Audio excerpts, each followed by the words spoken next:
This is the live podcast with Manuel, living in full expression.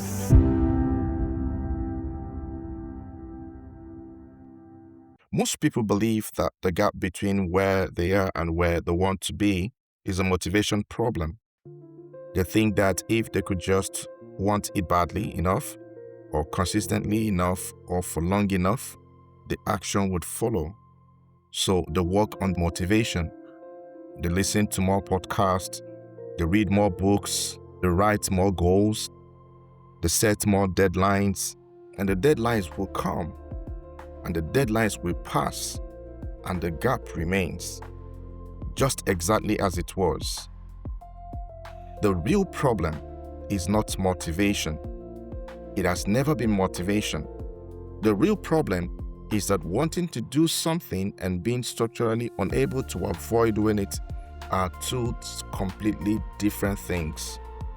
And most people are spending their energy trying to reach the first state, when what actually produces results is the second one. And that's the commitment anchor. The commitment anchor is the strategy that gets you to the second state, not through willpower, but through design. And it begins with something so simple. It will make you question why you have not been using it your entire life.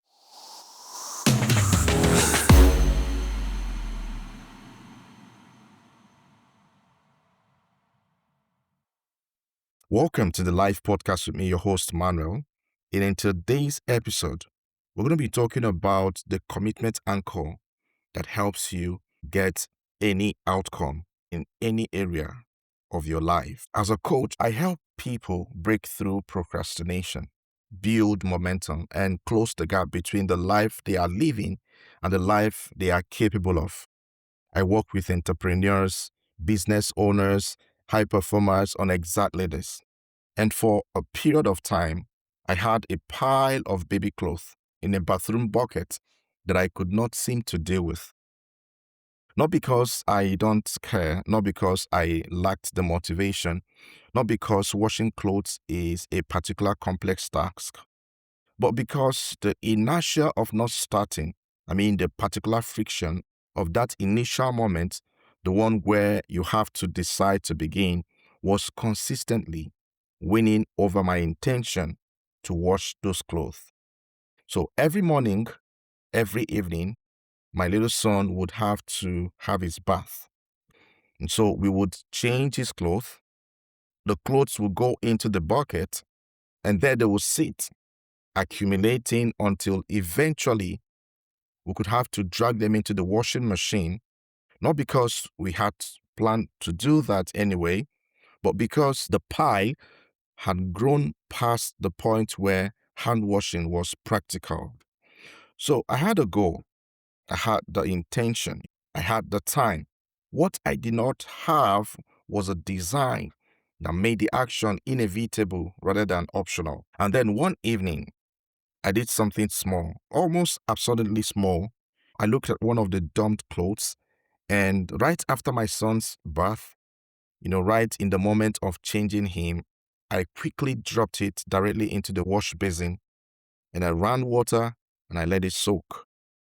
And I walked away. That one act, 30 seconds, no effort, no particular discipline required, changed everything. Because the next time I came to the bathroom to wash my hands, the clothes was there in the basin, already soaked. And the wash basin is where I wash my hands. So I had two options at this point. Either I wash the clothes and then wash my hands. Of course, while washing the clothes, I'm already washing my hands. Or leave a soaking wet clothes in the only available basin. So I washed the clothes and then I washed the rest of the bucket. This story that I've shared with you is the inspiration behind today's episode. And so today we're going to be talking about the strategy behind that moment, a strategy I call the commitment anchor. And we are going to talk about how to use it in every area of your life where intention has been consistently losing to inertia. So if you're ready, Let's get started.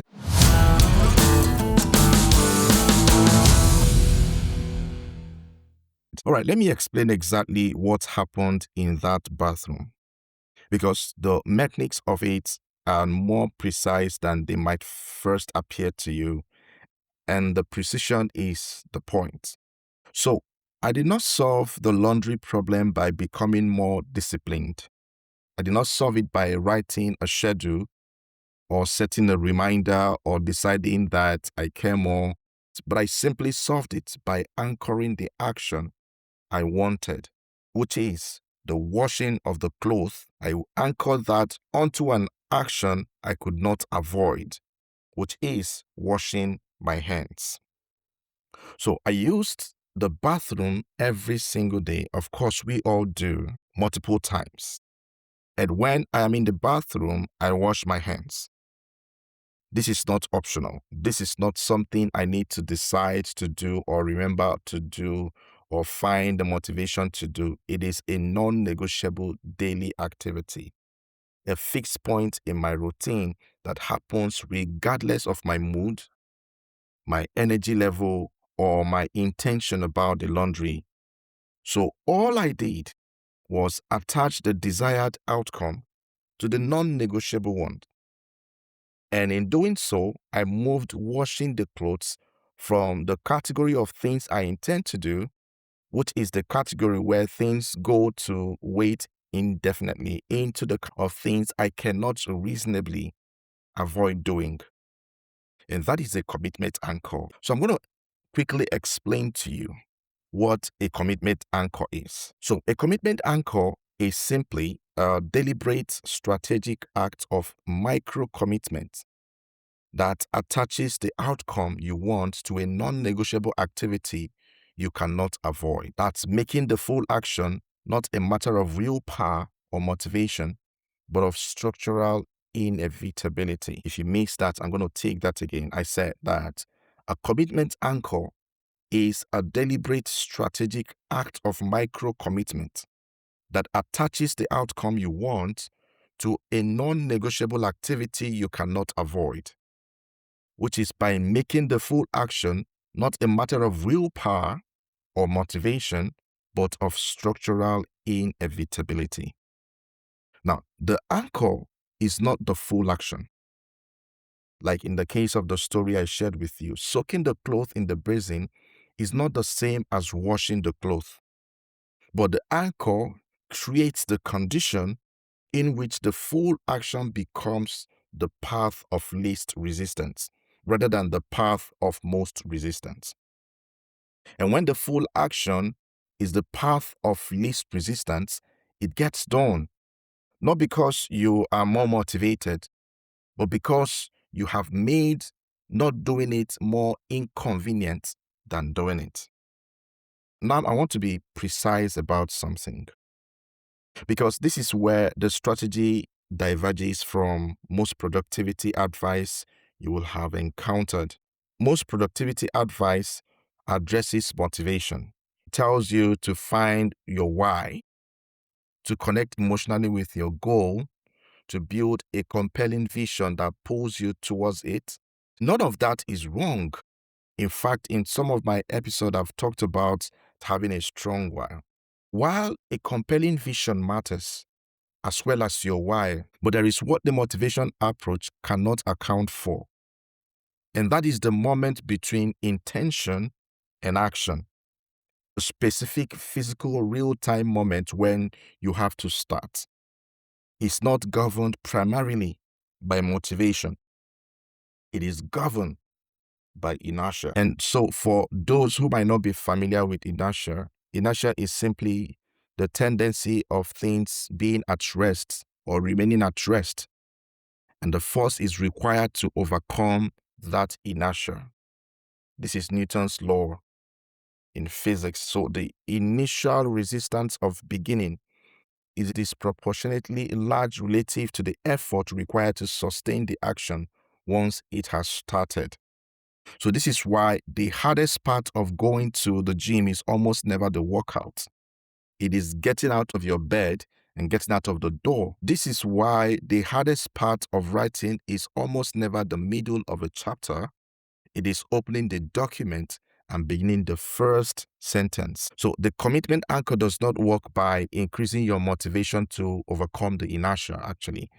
It works by making the inertia irrelevant because the commitment has already been made structurally before the moment of resistance arrives.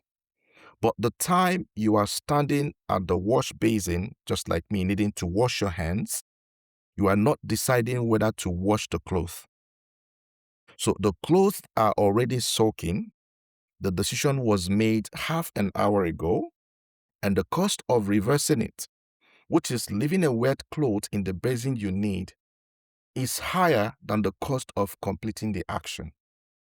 So that design has done what the intention could not do. So the bathroom story is the one I love telling because it is so ordinary. This is our daily experience. A father and his son's laundry. Nothing dramatic. It's nothing particularly entrepreneurial. Just a simple, everyday problem solving by a simple, elegant application of a principle. Right?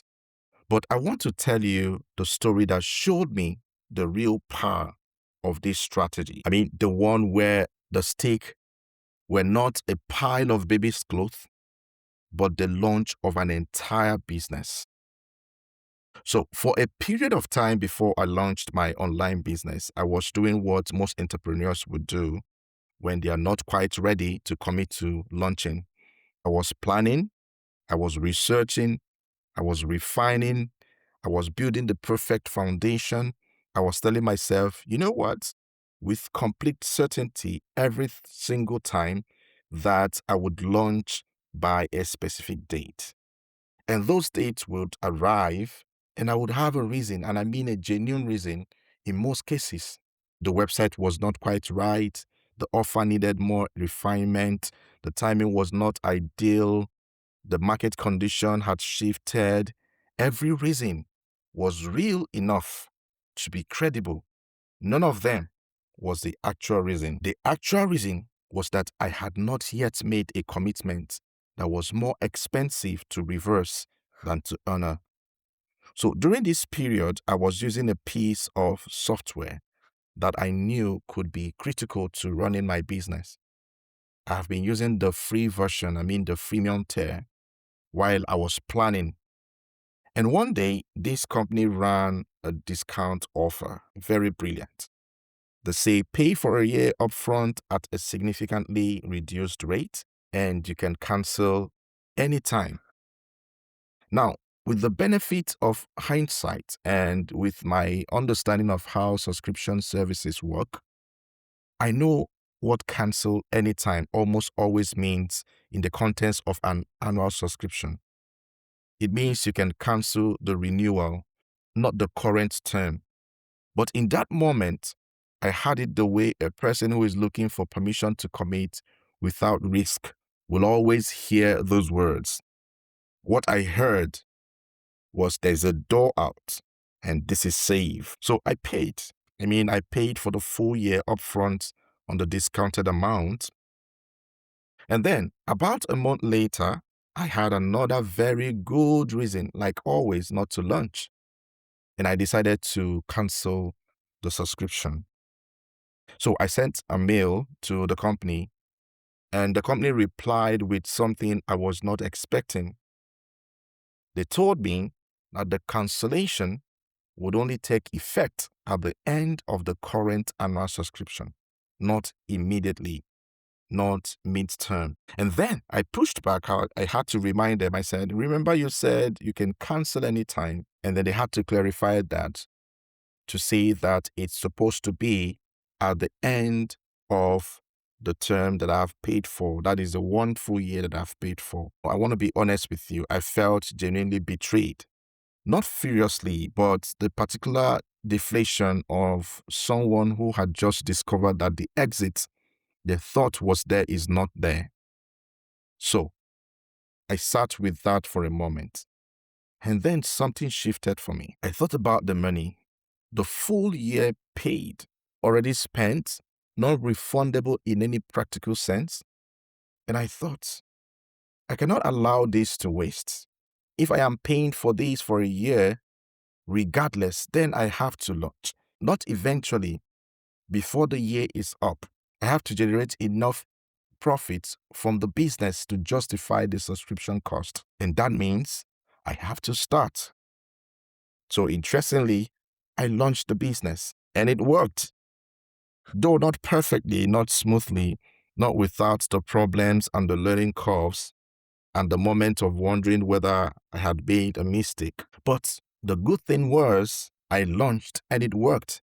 I am still subscribed to that software till today. Interestingly, it's not because I feel obligated, but the business it helped me build has made it one of the best investments I have made so far. So here's what I want you to understand about this story that I've just shared with you about what actually happened. The subscription did not give me new information. It did not give me capabilities I did not already have. It did not resolve the reason I had been delaying. The website, the offer, the timing, the conditions.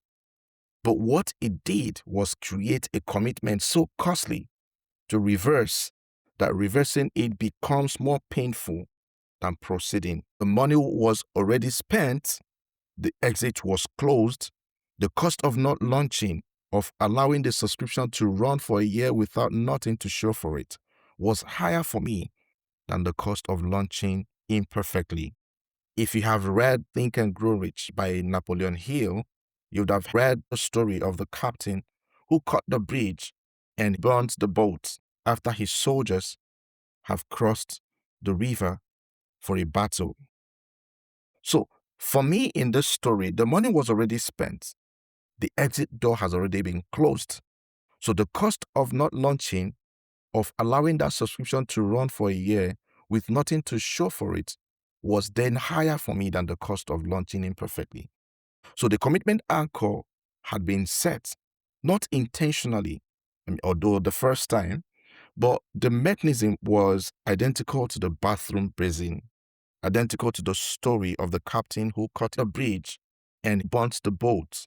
Because I had attached the outcome I wanted, the launching of my business, to a financial commitment I could not comfortably walk away from. And when the commitment was in place, the action then followed. Not because I had finally found enough motivation, but because the design had made the action more inevitable than the delay. So this is your coaching session. This is where I want to work with you, all right? And I want to be very direct with you about the format, because this session is not primarily about insights. It's about design. It's about the specific practical act of identifying where in your life you need a commitment anchor and building one that actually works.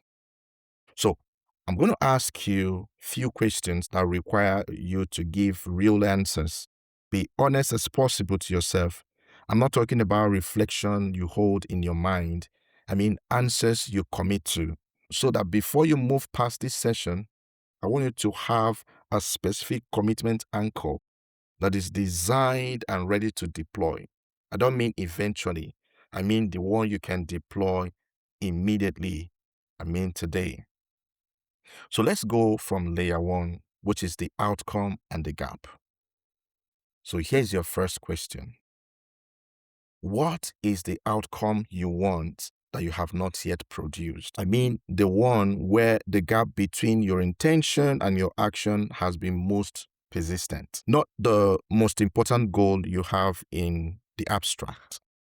No, the specific one where if you are honest with yourself, you have been saying, I will do this for longer than the honest part of you is comfortable admitting. The things you know you should do that will produce change in your life. I want you to name it specifically. I don't mean I want to be more consistent. No, that's too vague. Or I have not started my podcast. Not I want to grow my business. Not I have not sent that proposal to the client I know I should be working with. So you have to name it. Then the second question in this layer is this. What is actually stopping you I don't mean the reason you give in public. I mean the honest answer that is stopping you. Is it the friction of beginning, the discomfort of imperfection? What would people say? The risk of visibility, the possibility of failure, the uncertainty of not knowing whether it will work? Because the commitment anchor works differently depending on what the obstacle actually is. So if the obstacle is the friction of beginning, you need an anchor that eliminates the decision to start. If the obstacle is the fear of visibility or failure, you need an anchor that makes proceeding less frightening than not proceeding. Just like the way the subscription made launching less costly than the alternative of allowing it to waste. All right, let's go to layer number 2, the non-negotiable. Here's where the design work begins. So you want to ask yourself, what activities in your life are non-negotiable? What do you do every day or every week without exception, regardless of your mood, your energy, your motivation, or your circumstances? These are your anchor points. So for me, washing my hands in the bathroom was non-negotiable. Using the software subscription that was already paid for was non-negotiable. Or rather, walking away from it was more costly than using it. So your non-negotiable might be your morning coffee, you're driving your children to school, you're driving to work, your lunch break, a standing meeting, your children's school runs, the moment you sit down at your desk, the moment you open your phone. These are non-negotiable points for you. Every one of those is a potential anchor point. Every non-negotiable activity in your life is a location where a commitment anchor can be set. So now ask yourself, which of those non-negotiable is closest in time or in context to the outcome you want to produce? Do an inventory of those non-negotiables. Then let's go to layer 3, which is the micro commitment. This is the most important question of this session and the most practical. So the question here is this: what is the smallest possible act of commitment that, once made, makes the full action more inevitable than not taking it? For the laundry, for me, it was dropping one cloth in the basin and running the water. 30 seconds, no particular effort, but once done, the conditions were set and the full action followed naturally from there.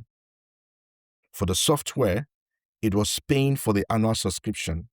Once paid, the final cost of not launching exceeds the psychological cost of launching.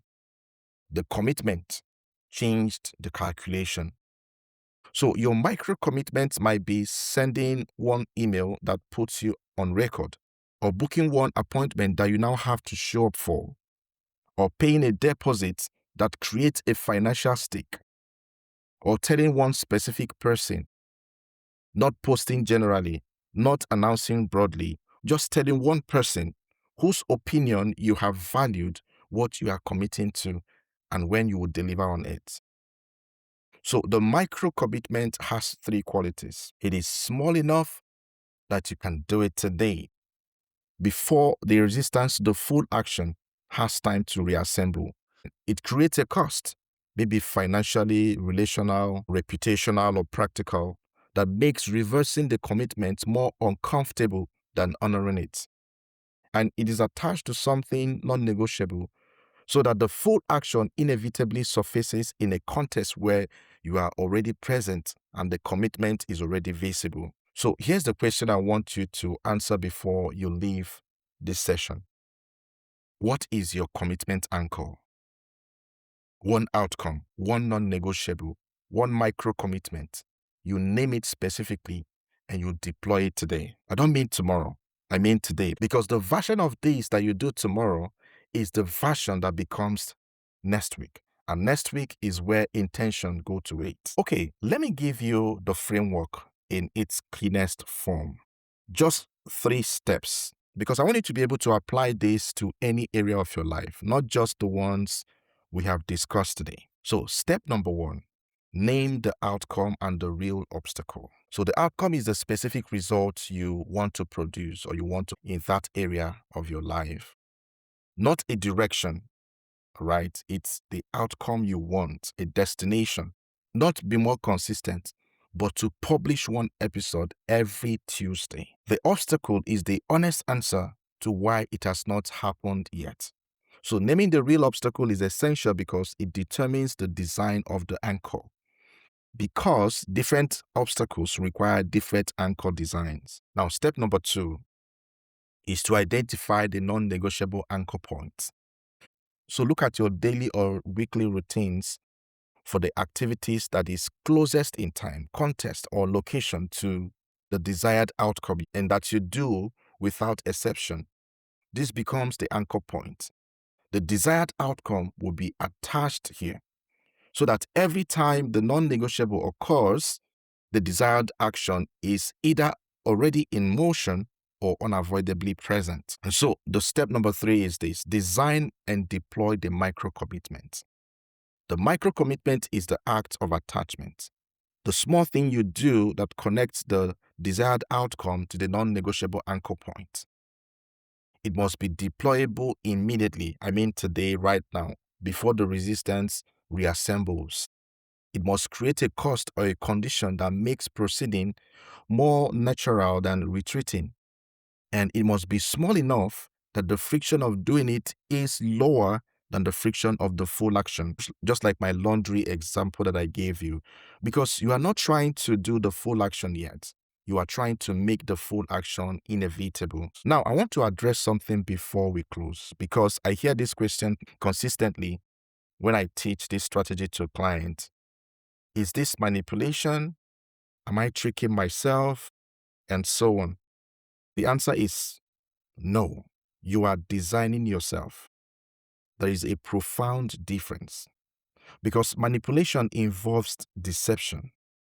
That is creating a condition in which someone acts against their own interest without realizing it. But what the commitment anchor does is precisely the opposite. You know actually what you are doing. You know that you are setting up a condition that will make your chosen outcome more inevitable. You are using your understanding of your own psychology, specifically your understanding of inertia and the disproportionate difficulty of beginning, to architect the condition in which the version of you who acts is more likely to show up than the version of you who delays.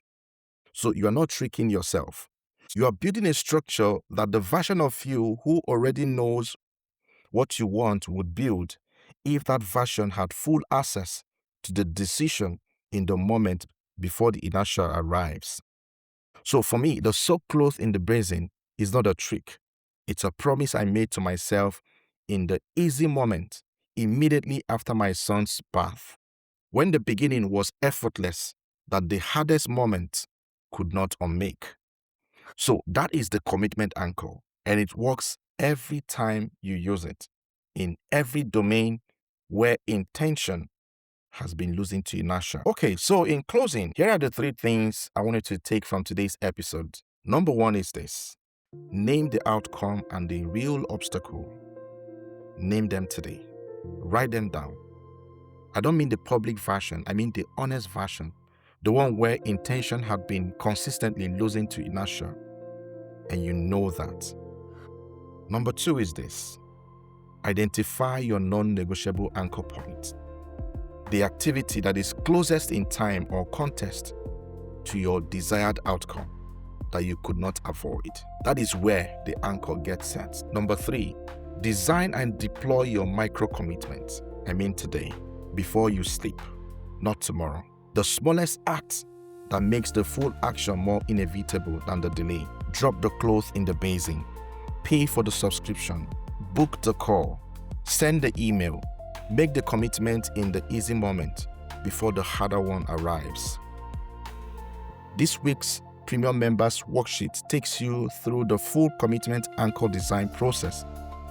And that is the outcome inventory, the obstacle audits, the complete non-negotiable map, the micro commitment design for up to 3 areas of your life, and the accountability structure that keeps the anchor set over time. So you'll find the link to get your copy of that in the show notes. So I want to close with something I tell every client I work with when we reach to this point in the process. The commitment anchor does not require you to be more than you currently are. It does not require more discipline, more motivation, or more willpower that you currently have. It requires one thing: the willingness to make a small, strategic, irreversible commitment in the easy moment before the hard moment arrives and the version of you that delays has the chance to make its case. Yes, you already know what you want. You already know what you need to do. But the gap is not the knowledge. The gap is the anchored intention. So you have to set the anchor. This has been the Life Podcast with me, your host, Manuel. And until I come your way in our next episode, keep living in full expression.